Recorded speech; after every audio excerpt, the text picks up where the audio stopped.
अच्छा जी, अपने YouTube और Facebook चैनल में आपको खुशामदीद कहते हैं। आज कुरान की एक आयत की एक्सप्लेनेशन करेंगे साइंस की रूह से।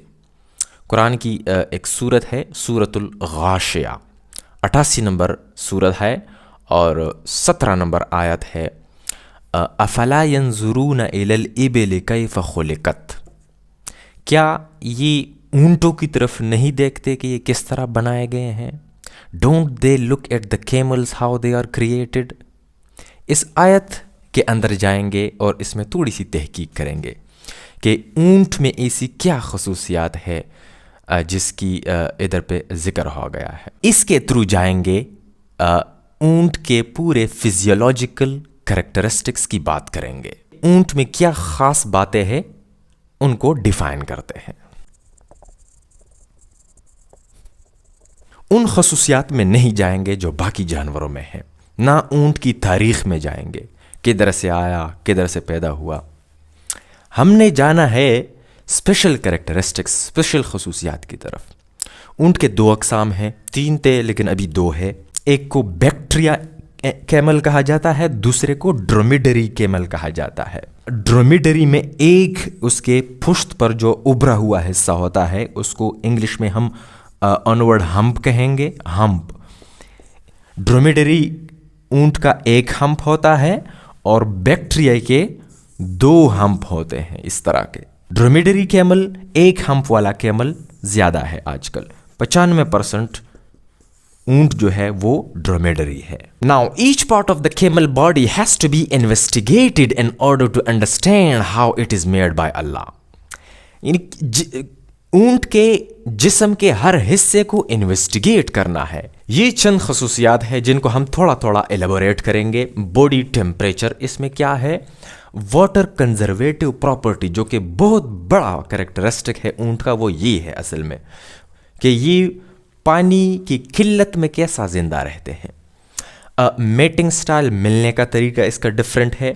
इसके पाँव भी डिफरेंट है, आईज एंड ईयर्स भी मुख्तलिफ है बाकी जानवरों से। मुंह इसका कैसा है, इसके ऊल आरबीसी खून के अंदर भी जाएंगे और इसके किडनीज और इंटेस्टाइन, इंथड़ियों और गुर्दों में भी जाएंगे। इसका हम्प भी डिस्कस करेंगे, ऊपर जो बैक पर इसका हम्प पड़ा हुआ है, और इसके यूरिन की भी बात करेंगे। बॉडी टेम्परेचर इसका जो है वो स्टार्ट हो जाता है 34 डिग्री सेल्सियस से 41 डिग्री सेल्सियस तक।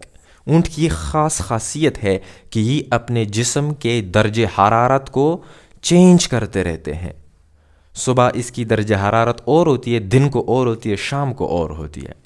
अब ये दर्जे हरारत क्यों चेंज करते हैं?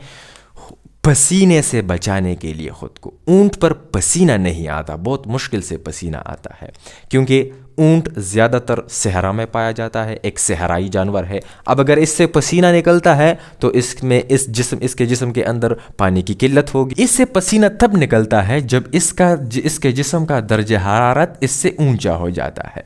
मतलब 41 डिग्री सेल्सियस से जब दर्जा हरारत बढ़ जाता है तो ऊँट से पसीना निकलता है। ये ख़ास प्रॉपर्टी है ऊँट की। ऊँट 3 हफ्तों तक, 3 वीक्स तक अगर ये पानी ना पिए तो ये अपने जिस्म का 33% हिस्सा कम, इसके जिस्म का वज़न 33% कम हो जाता है, लेकिन मरता नहीं है। यानी 3 हफ्तों तक ये मर नहीं सकता। इसके जिस्म का 33% इसका वज़न कम हो जाता है। अगर हम इंसान को कंपेयर करेंगे तो इंसान अगर 36 घंटे के लिए पानी ना पिए, 36 घंटे के लिए अगर इंसान पानी ना पिए तो ये जिस्म का वज़न इसका 8% कम हो जाता है, लेकिन ये मर जाता है। अब ऊँट का जिस्म 33% कम हो जाता है लेकिन मरता नहीं है। ऊँट को अगर पानी ना मिले तो ये 10 दिन बाद पानी पीता है, लेकिन ज़्यादा हार्श कंडीशन में ये 3 हफ्तों तक भी पानी अगर इसको ना मिले तो ये जिंदा रह सकता है। ऊँट के पानी पीने का जो क्वांटिटी है, जो लेवल है, तो तकरीबन ये 20 गैलन पानी पी सकता है। 20 गैलन, एक गैलन में तकरीबन 4 लीटर होते हैं से कम। 75 से 80 लीटर पानी पी सकता है ऊँट बैक वक्त। अब इसका जो मेटिंग स्टाइल है वो भी काफ़ी डिफरेंट है बाकी जानवरों से। बच्चा पैदा करने के लिए जो इसका स्टाइल है, अपने पार्टनर के साथ मिलने के लिए मेटिंग, ये एक तो इसका जो पोजीशन है, स्टाइल है, वो ये बैठ के मेटिंग करता है अपने पार्टनर के साथ। दूसरा जो इसकी जो ख़ास प्रॉपर्टी है वो ये है कि ये अपने मुंह से एक लंबी ज़ुबान निकालता है जिसको डूला कहा जाता है। एक लंबी पिंकिश टंग होता है। अपने पार्टनर को अट्रैक्ट करने के लिए, एग्रेशन दिखाने के लिए, डोमिनेंसी दिखाने के लिए ये उस ज़ुबान को बाहर ले आता है जब ये मेटिंग का ख्वाहिशमंद हो। ये डूला उसको कहा जाता है। तीसरी बात ये है कि मेटिंग के दौरान अमूमन जानवर एक दफ़ा डिस्चार्ज हो जाते हैं, लेकिन ऊंट जो है ये 3 से 4 मरतबा डिस्चार्ज हो जाता है एक ही वक्त में। अब खुदा ने इसके पाँव भी काफ़ी लंबे और ऊंचे ऊंचे पैदा किए हैं। उसका भी एक मकसद है, क्योंकि सहरा में बहुत सख्त गर्मी पड़ती है, नीचे ज़मीन बहुत सख्त गर्म हो जाती है, तो इसकी लंबी और ऊंची टांगों की मदद से ये नीचे रेत पर जो गर्माइश है उससे जिस्म को बचाता है। इसकी जो नीचे पाँव है वो भी बहुत ही ज़्यादा खुले और वाइडन्ड है, वो इसी वजह से कि ये नीचे रेत में दब ना जाए, ये पाँव, इसको चलने में आसानी हो। इसकी लंबी आईलैशेस या पलकों का फ़ायदा ही इसको ये है कि अगर रेत में तूफ़ान आ जाए और रेत उड़ जाए हवा में, तो वो ये अपनी आंखें बंद करके इसको बचाता है आंखों को। और इसके कानों में भी बाल है, लंबे लंबे बाल है, वो भी इसी मकसद के लिए पैदा किए गए हैं। इसके साथ साथ इसकी आंखों में एक तीसरा मेम्ब्रेन पर्दा पड़ा हुआ है जिसको निक्टिटेटिंग मेम्ब्रेन कहा जाता है। निक्टिटेटिंग मेम्ब्रेन का मकसद ये है कि अगर खुदा न खास्ता तूफ़ान या हवा में इसकी आंखों में रेत पड़ भी जाए तो वो पड़े हुए रेत को निक्टिटेटिंग मेम्ब्रेन के ज़रिए निकाल लेता है। ऊंट काफ़ी थोनी फूड खाता है, कांटेदार खुराक करता है। ऊंट कांटेदार पौधों में मुंह डालता है, लेकिन फिर भी इसको अंदर जख्म नहीं लगता। वो इसी वजह से कि ऊंट का मुंह अंदर से सख्त चमड़ी से बना हुआ है, अगर ये कांटे भी खा ले तो इसको अंदर से जख्म नहीं लगता। खून के खुलियों की बात करेंगे तो जानवरों और हमारे जो खून के खुलिये हैं वो राउंडेड है, गोल है, लेकिन ऊंट के खून के खुलिये गोल नहीं है, अंडे की तरह है। इसी वजह से अगर पानी की किल्लत हो और खून बहुत ही ज़्यादा गाढ़ा हो जाए तो फिर भी इसके जो खुलिये है वो सही हरकत कर सकते हो और रगों में जा सकते हो। ऊंट की लाइफ एक्सपेक्टेंसी भी काफ़ी ज़्यादा है, मतलब अगर ऊंट का ख्याल रखा जाए तो ये तकरीबन 45 से 50 ईयर्स तक ये ज़िंदा रह सकता है। लाइफ इज़ अनएक्सपेक्टेड, लेकिन वैसे एवरेज उम्र एक एडल्ट ऊंट का ये हो सकता है। इसके जिस्म के अंदर जो गुर्दे हैं और जो इंतड़ियाँ है, किडनीज एंड इंटेस्टाइन्स, तो किडनीज में ये खासियत ये है कि इसके किडनीज के जो नेफ्रॉन्स पड़े हैं, थोड़ा सा साइंस टच इसमें आ रहा है, लेकिन ज़्यादातर स्टूडेंट्स इसको समझेंगे। 1.4% ये रेशियो है between the cortical nephron and the juxta medullary nephrons. इसमें याद रखा करें कि जो जक्स्ट्रा मेडुलरी नेफ्रॉन्स है वो वाटर के रीएब्जॉर्प्शन में काफ़ी मददगार होते हैं, क्योंकि loop of Henle juxta medullary nephrons के बहुत ज़्यादा लंबा होता है।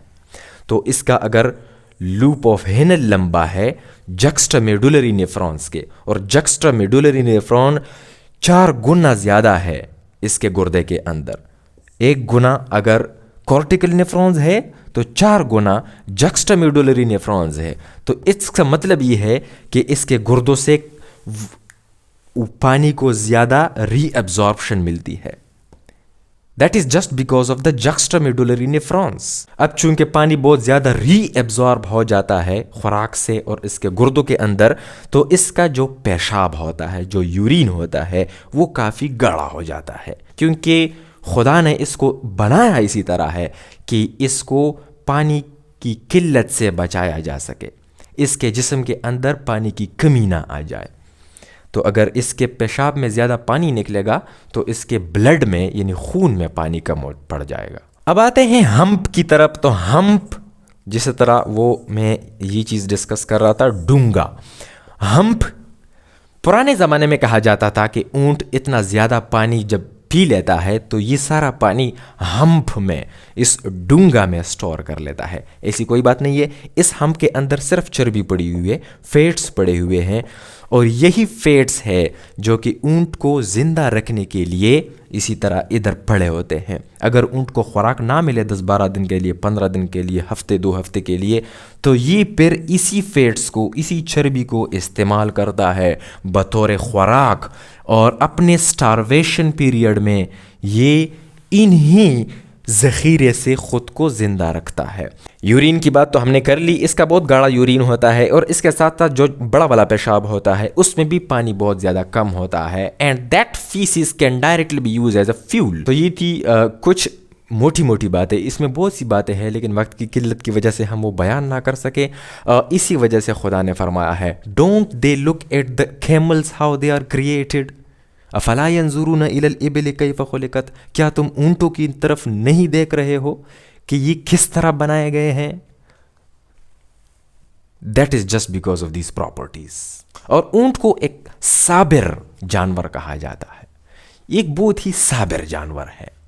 इसको अगर खुराक ना मिले, पानी ना मिले, अब मौसम ख़राब हो, हालात ख़राब हो, ये आराम से बखूबी से ज़िंदगी गुजार सकता है। इसी वजह से इसको साबिर, पेशेंस इसमें बहुत ज़्यादा है, साबिर जानवर है। Thank you very much.